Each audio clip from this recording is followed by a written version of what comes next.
Well, Ash, Snetterton in, I guess, less than favourable conditions. But you just said to me, you like the wet.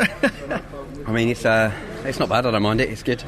Just if it's going to rain, I think every driver up and down here would say, let's just have it raining and not messing around and the question marks all the time. So, it's good. Car's all right. Not bad at the box. We did a lot of housework there, so we only did like realistically 3 push laps at the end. 2 that were sort of representable. But yeah, happy.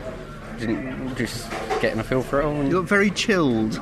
Yeah, I mean, when you know what you kind of got around you, the car, the tyres you're on and things like that, I mean, I'm standing here now looking at a set of slicks, I think, to some extent. Oh, yeah. Yeah, so I'm pretty pleased with that. Just see what the weather's doing. I think everyone will be looking up today and looking at the phones and the forecast apps and seeing what qualifying's going to bring.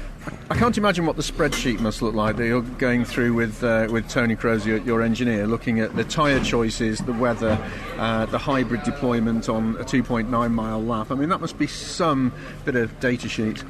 There's a lot of homework being required for this particular event, but as soon as it rains, it negates a lot of that. The tyres go out there. Obviously, if it's going to rain tomorrow, by the looks of it, it will. Tyre choices probably won't matter as much.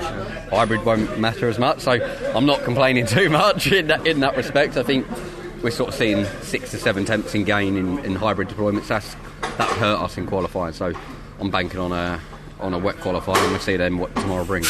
How much of a compromise is the setup here? Because we've got the 2 fast straights, a couple of fast corners, and then that twisty infield bit. Yeah, it's tricky. I've always found because it's such a long lap, trying to tie all 3 sectors together, and let alone all 12 corners together, it can get tricky here. And there's some big knock-on effects. You don't quite get the run onto the back straight. It's not just the corner you've lost, but it's the entire length of the back straight. So it's a tough old circuit. I mean, we normally find a bigger spread in terms of lap time, in terms of qualifying. So yeah, it's quite critical in that respect. You like Snetterton?